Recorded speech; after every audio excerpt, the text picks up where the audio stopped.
And now, it's time for another Dice Tower review with Tom Vasel. Hey folks, I'm Tom Vasel, and today we're taking a look at Quests of Valeria. Now, this is always confusing. This game is from Daily Magic Games. This is not an expansion to Valeria Card Kingdoms or Villages of Valeria. This is a third separate game, even though it has the same exact style of artwork and the word Valeria very big. This is a confusing thing. I wish they would not do it, but this is its own game. In fact, if you look at the cards from the different games, they look similar. They use the same icons, the same thing. It's pretty much similar to what Rio Grande Games is doing with Race for the Galaxy and Roll for the Galaxy and Jump Drive and things like that. But I just wish companies wouldn't do that. But it doesn't matter. This is a completely different game. This is a game where you're going to be hiring adventurers and sending them out on quests, trying to get the best combos, to get the most points, and let's take a look.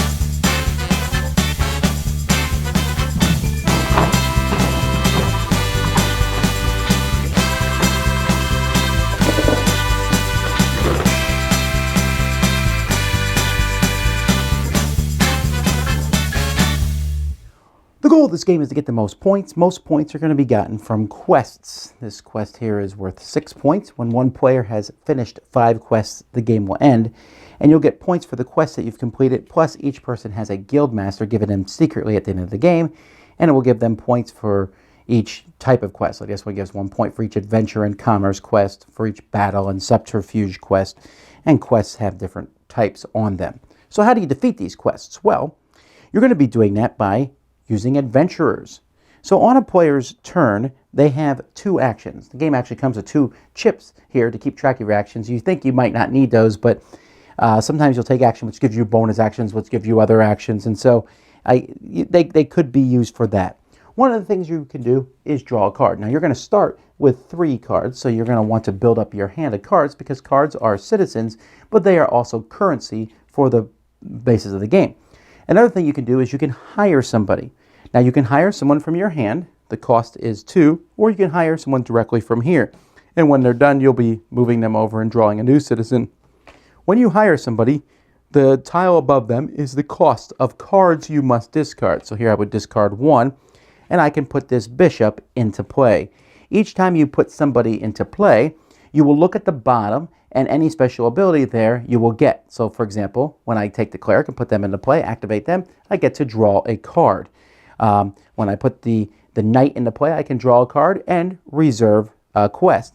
When I put the warlord into play, I can immediately hire again if I want to. So there can be multiple actions, and you can chain these actions as you put these people in front of you. Now the reason you're putting these people in front of you is because you want to finish a quest. So remember, 1 action is drawing a card, 1 action is hiring someone in front of you. A third action can be reserving a quest. These are quests anyone can do, but you might say, I don't want anyone else doing that, so you just put it in front of you. And that means only you can do that quest. You can replace it if you want to, and you can even wipe the quests and put out 6 more before drawing if you want to. When you are going to finish a quest, so let's say I want to finish The Empire Needs Potions. So for that, I'm going to need 1 person with that symbol, 2 gold, and 2 magic. So I will look and say, hey, these 2 guys completely solve that. There's the gold, there's the magic, there's the symbol. I discard both of these, and I finish the quest. This quest will give me 3 points, and I can immediately reserve another quest. You can see that if I finish this quest here, I'll get 3 points, be able to draw twice, and immediately hire. So finishing quests also gives you bonuses. That's pretty much the game. You're just going to keep doing that until someone has their 5th quest. Everyone will get an equal number of turns, and then you will count up points, and the most points is the winner. Okay, well, that's the game. Quests of Valeria.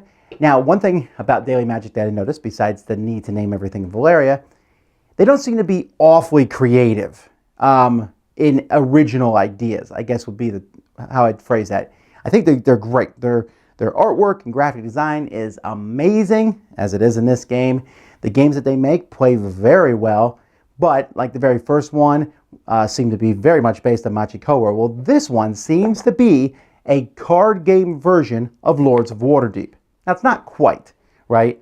But getting people, putting them in play, getting things, they're borrowing from their own games, but also it feels very much like a condensed Lords of Waterdeep game. In Lords of Waterdeep, you were collecting different adventurers, and then you would use those adventurers and pay them to go out on quests. You could reserve a quest, and that you could do. When you went on a quest, it would give you bonuses and things like that. So it's very similar to that. And just frankly, the board game is just an amazing, great game, better than the card game.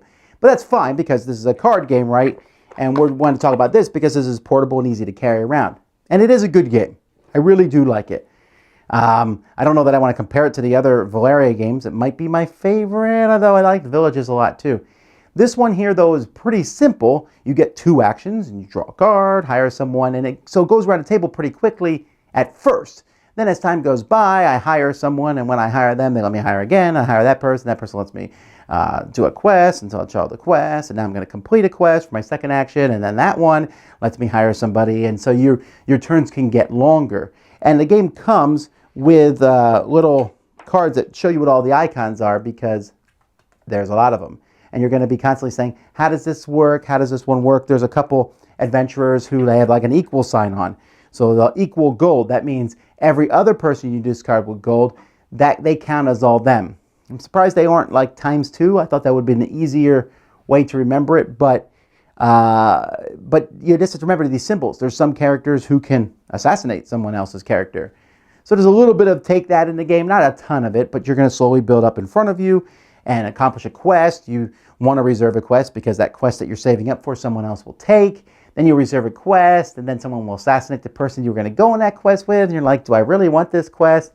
Maybe I'll reserve a different quest. You can only have one at a time, so I'll replace this one. But it's smooth. It's fast. Turn, turn, turn, turn, turn, turn, go around, draft, draw, draft, draw, draft, draw, and it's good. So my only complaints really are just the fact that it's similar to other games and similar artwork and style. But other than that, it's a solid little card game.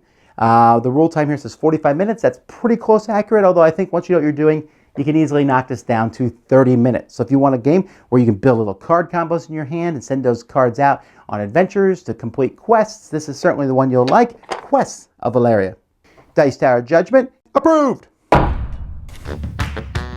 Thanks so much for watching the Dice Tower videos. Find more great videos and reviews as well as our top-rated audio podcast at Dicetower.com. You can also find other great shows at Dicetowernetwork.com. I'm Eric Summerer, and you've been watching The Dice Tower. The Dice Tower is sponsored by Cool Stuff Inc., where you can find great games for great prices. Cool stuff in stock. Check them out at CoolStuffInc.com. Shut the door. Yeah?